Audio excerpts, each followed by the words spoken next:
Another day, another Mesa. This time an F50. With unequal screen voltage. This is a 50 watt amp. It has a pair of 6L6s. And fixed bias. You know how Mesa does. How they do. So let's go through it. I've already determined that the issue is present on one socket, but not the other. I went through and checked the screen resistors, and both are measuring 470 ohms within 5%. So good job, Mesa. Let's go through this and see what's up. So, coming off of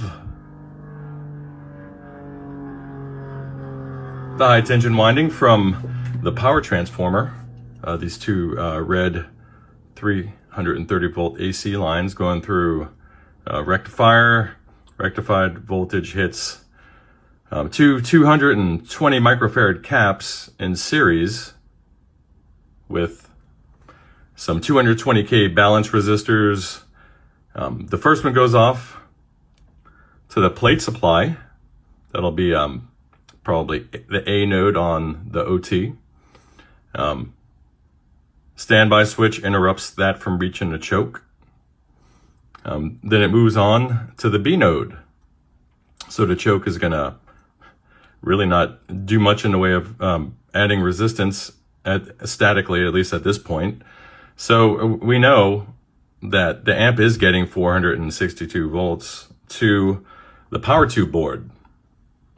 So this capacitor is not the issue. Which capacitor? This capacitor. Here's your B node. And I've partially disassembled this. I've removed the heater wires so I can gain access. This purple wire, and I've had to unbundle this. Actually, nice quality wire here, Mesa, good job. It is feeding the screen supply here to the tube board. But oddly enough, something's happening between where this is connected to the board and where it splits. Let's get back to this. Let's see if I can even do this today. It's already been a day. Here's your reverb circuit. Nope. Here we go. here's the power amp. So let's take a peek.